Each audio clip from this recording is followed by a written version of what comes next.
نواسہ رسول کی شہادت کے بعد اولاد رسول کو قید کیا گیا اور نبی کی بیٹیوں کو بے پردہ کر کے کوفے اور شام لے جایا گیا۔ آگے آگے فوج یزید ناچتی ہوئی جا رہی ہے اور پیچھے پیچھے رسول اللہ کی بیٹیاں نواسیاں قید ہو کے بے وارث و بے مددگار چل رہی ہیں۔ فوج یزید کے ہاتھ میں تمام شہیدوں کے کٹے ہوئے سر تھے۔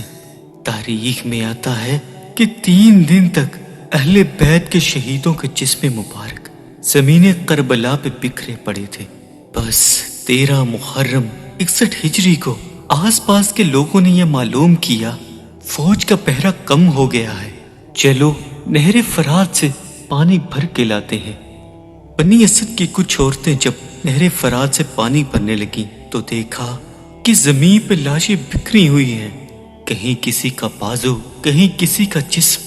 انہوں نے جب یہ تمام تر عالم کو دیکھا تو روتے ہوئے اپنے مردوں کے پاس گئیں اور جا کر کہنے لگیں، اے رسول اللہ کا کلمہ پڑھنے والو، اس زمین کربلا پہ رسول اللہ کا خاندان تھا، شاید یزید کی فوج نے ان کو شہید کر دیا۔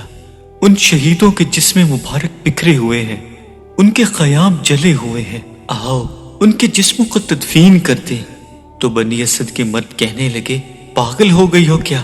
یزید نے قتل کیا ہے، اگر ہم ان کو تدفین کریں گے تو ایسا نہ ہو کہ یزید ہمارا بھی دشمن بن جائے، چھوڑ دو، کوئی نہ کوئی آئے گا اور تدفین کر دے گا۔ تو بنی اسد کی عورتیں کہنے لگیں، تعجب ہے کہ تم اپنے آپ کو مسلمان کہلاتے ہو، رسول اللہ کا کلمہ پڑھتے ہو اور رسول اللہ کے نواسے بیٹوں کے لیے دل میں یہ گمان رکھتے ہو۔ بتاؤ کیا کہا تھا رسول اللہ نے کہ میں اجر رسالت کچھ نہیں مانگتا سوائے اس کے کہ میری آل سے محبت کرو، اگر تم نہیں جاتے تو نہ جاؤ، ہم جائیں گے رسول اللہ کے خاندان کو تدفین کرنے۔ بات جب یہاں تک پہنچی تو ان میں موجود مردوں کی کچھ غیرت جا گئی اور وہ عورتوں کے ساتھ زمین کربلا پہنچے۔ بس ان کا زمین کربلا پہنچنا تھا تو کیا دیکھتے ہیں کہ کسی کے تن کے ساتھ سر نہیں، کس طرح تدفین کریں؟ انہوں نے سوچا کہ ایک بڑا سا کھڈا کھودتے ہیں اور تمام شہداء کو ان کے جسم مبارک کو اس میں تدفین کر دیتے ہیں۔ وہ کھڈا کھود ہی رہے تھے کہ اتنی دیر میں معجزے سے ایک گھوڑے سوار آیا۔ انہوں نے سمجھا شاید کوئی سپاہی ہے اور وہ پوچھنے لگے، کون ہو تم؟ وہ گھوڑے سوار رو کے کہنے لگا، میں رسول اللہ کے نواسے کا بیٹا علی زین العابدین ہوں۔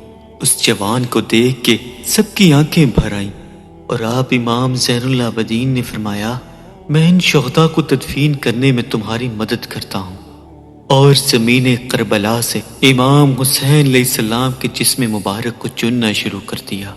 کہیں سے امام حسین علیہ السلام کی انگلی ملتی ہے تو کہیں سے امام حسین علیہ السلام کے جسم کا کچھ حصہ ملتا ہے، کہیں سے پاؤں ملتے ہیں تو کہیں سے کندھوں کا گوشت ملتا ہے۔ بس امام حسین علیہ السلام کے جسم مبارک کو ایک ایک ٹکڑا کر کے جمع کرنا شروع کرتے ہیں اور ایک جگہ زمین کو تھوڑا سا کھودتے ہیں تو وہاں پہلے سے ہی ایک قبر بنی ہوتی ہے۔ امام حسین علیہ السلام کو اس قبر میں تدفین کرتے ہیں اور امام زین العابدین ان کے ساتھ اپنے بھائی علی اکبر اور علی اصغر کو بھی تدفین کرتے ہیں اور ایک قبر بنا دیتے ہیں، اور وہاں جہاں ان لوگوں نے ایک بڑا سا کھڈا کھود دیا تھا وہاں دوسرے شہداء کے جسم مبارک کو تدفین کرتے ہیں، اور اس جگہ کو آج بھی گنج شہیداں کہا جاتا ہے، جہاں تمام شہداء کے جسم مبارک ایک ساتھ دفن ہیں۔